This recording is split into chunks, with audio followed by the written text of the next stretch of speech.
Shalom, selamat pagi Bapak Ibu Saudara yang dikasihi Tuhan. Pagi ini kita akan sama-sama kembali mendengar renungan Manarema. Sebelumnya kita akan sama-sama berdoa terlebih dahulu.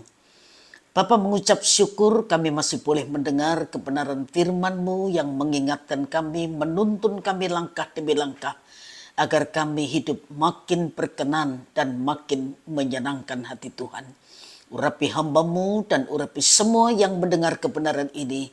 Dan biar yang mendengar kebenaran ini dapat menangkap kehendak Tuhan lewat pemberitaan firman yang kami dengar. Dalam nama Tuhan Yesus. Haleluya. Amin. Shalom, selamat pagi Bapak Ibu Saudara yang dikasihi Tuhan. Pagi ini kita akan sama-sama belajar sebuah kebenaran yang saya beri tema dipakai dan dikenan. 2 Raja-Raja pasal yang ke-16 ayat yang ke-5. 2 Raja-Raja 16 ayat yang ke-5.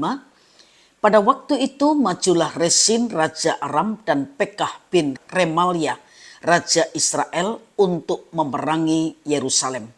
Dan mereka mengepung Ahaz, tapi mereka tidak dapat mengalahkan dia. Bapak Ibu saudara sekalian, Alkitab dengan jelas mencatat bahwa Ahaz bukanlah raja yang baik. Tidak seperti ayahnya, ia menyembah berhala, lebih mengandalkan manusia daripada Tuhan, bahkan melucuti rumah Tuhan untuk menjilat Raja Asyur yang menolongnya.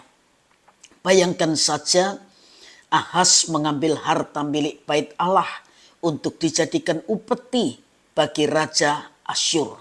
Dicatat dalam ayat 7 sampai ayat yang ke-9 dari 2 Raja-Raja 16. Ahaz menyuruh utusan-utusan kepada Tiglat-Pileser, Raja Asyur, mengatakan, "Aku ini hambamu dan anakmu. Majulah dan selamatkanlah aku dari tangan Raja Aram dan dari tangan Raja Israel yang telah bangkit menyerang aku." Ahaz mengambil perak dan emas yang terdapat dalam rumah Tuhan dan dalam perbendaharaan istana raja dan mengirimnya kepada Raja Asyur sebagai persembahan. Maka Raja Asyur mendengarkan permintaannya dan maju melawan Damsyik, merebutnya dan mengangkut penduduknya tertawan ke Kir, tapi Resin dibunuhnya.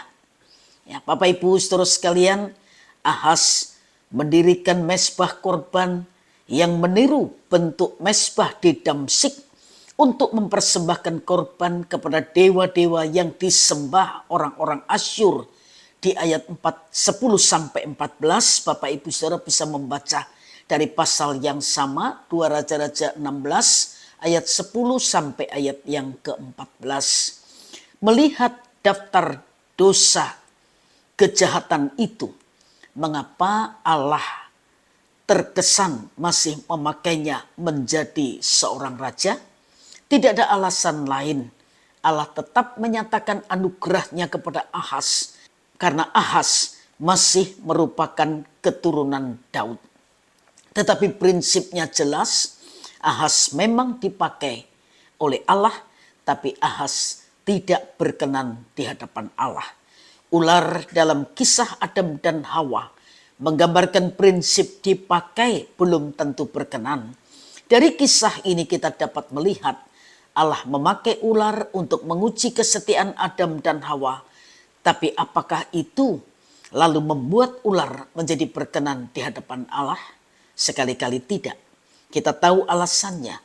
Ular membujuk Hawa untuk melakukan yang tidak dikehendaki Allah. Jelas tidak berkenan di hadapan Allah. Banyak dari kita seringkali sudah merasa bangga karena dipakai oleh Allah dalam pelayanan di gereja, dalam kegiatan sosial, dan kegiatan rohani yang lain. Tapi kita lupa apakah yang kita lakukan itu sudah berkenan kepada Allah. Karena itu mari kita berusaha tidak hanya menjadi orang yang dipakai oleh Allah, tapi juga hidup berkenan kepada Allah. Orang yang dipakai Allah belum tentu berkenan kepada Allah. Tapi orang yang berkenan kepada Allah pasti dipakainya untuk menjadi alat kemuliaannya. Nah, bagaimana kita bisa hidup berkenan kepada Allah? Hidup dipimpin oleh Roh Allah. Itu jawabnya. Roma 8 ayat 14 berkata, semua orang yang dipimpin Roh Allah adalah anak Allah.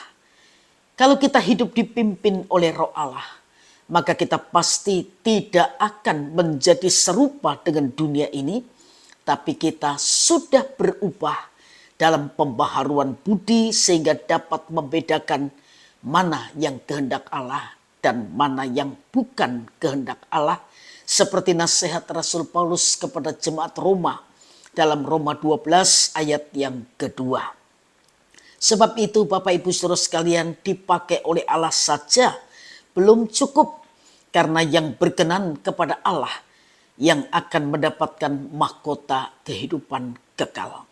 Kita semua tentu tidak ingin mendengar Tuhan berkata seperti dalam Matius 7 ayat 21 sampai 23. Bukan setiap orang yang berseru kepadaku Tuhan, Tuhan akan masuk ke dalam kerajaan sorga, melainkan dia yang melakukan kehendak Bapakku yang di sorga.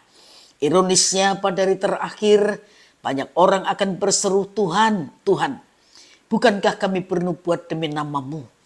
Kami mengusir setan demi namamu. Dan kami mengadakan banyak mujizat demi namamu juga. Pada waktu itulah aku akan berterus terang kepada mereka dan berkata, aku tidak pernah mengenal kamu. Enyalah daripadaku, kamu sekalian pembuat kejahatan. Ini contoh juga dipakai tapi tidak dikenan. Kita ingin mendengar kalau kita selesai dalam pelayanan di dunia ini, kita ketemu Tuhan, kita ingin Tuhan berkata, sabas hai hamba yang baik dan setia, masuklah dan turutlah dalam kebahagiaan Tuhanmu.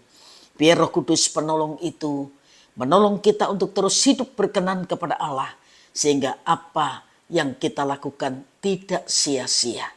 Tuhan memberkati Bapak Ibu Saudara sekalian, dan mari kita sama-sama berdoa. Bersyukur kalau kebenaran firman-Mu terus mengingatkan kami untuk kami menjaga kehidupan kami terus berkenan di hadapan Tuhan, sehingga apa yang kami lakukan tidak akan sia-sia, tapi Tuhan memperhitungkan dan Tuhan menyediakan upah sesuai dengan apa yang kami kerjakan dalam dunia ini, dan hidup kami menyenangkan hati Tuhan. Meteraikan firman-Mu dan terjemahkan lebih dari yang hamba-Mu bisa sampaikan. Roh Kudus, tolong kami semua. Sebentar kami akan melanjutkan aktivitas kami. Apapun yang kami lakukan, mohon Tuhan memberkati.